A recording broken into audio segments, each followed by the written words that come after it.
कोई सरफेरा बहती गंगा में कान लगा के सुनेगा। मुझे किसी से बैर नहीं, पर जो वतन का नहीं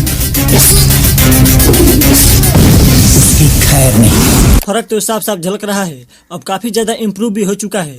मतलब अब खेसारी लाल यादव भी समझ गए हैं कि डायलॉग बोलने का मतलब सिर्फ चिल्लाना नहीं होता, बल्कि धीरे से भी इस प्रकार के धांसू डायलॉग बोला जा सकता है। शायद आपको पता होगा ही, ये डायलॉग खेसारी लाल के रंग दे बसंती फिल्म का था, जो कि 22 मार्च को सिनेमा घरों में आ रही है। सबसे इंटरेस्टिंग बात यह है कि इस फिल्म में डॉल्बी साउंड का यूज किया गया है। डॉल्बी साउंड वो होता है जो सिचुएशन के अनुसार ठीक आपको वैसे ही सुनाई देगी।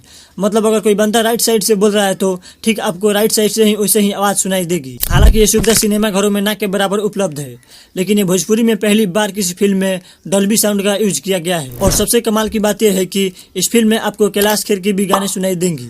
और इनको तो आप जानते ही होंगे, ये हैं अमित तिवारी, जो कि हर हर गंगे में भी काम कर चुके हैं और भी कमाल कमाल के एक्टर हैं जो अपने कैरेक्टर में एकदम फिट नजर आ रहे हैं। और इस ट्रेलर में खेसारी लाल यादव का 2 रोल दिख रहा है। अब फिल्म में होगा या नहीं वो तो फिल्म आने पे ही पता चलेगी। लेकिन दुख की बात यह है कि इस ट्रेलर में आपको 100% में से केवल 20% ही भोजपुरी डायलॉग सुनने को मिल रही है। खैर, आपको ये ट्रेलर कैसा लगा कमेंट में जरूर बताना। मिलते हैं अगले वीडियो के साथ।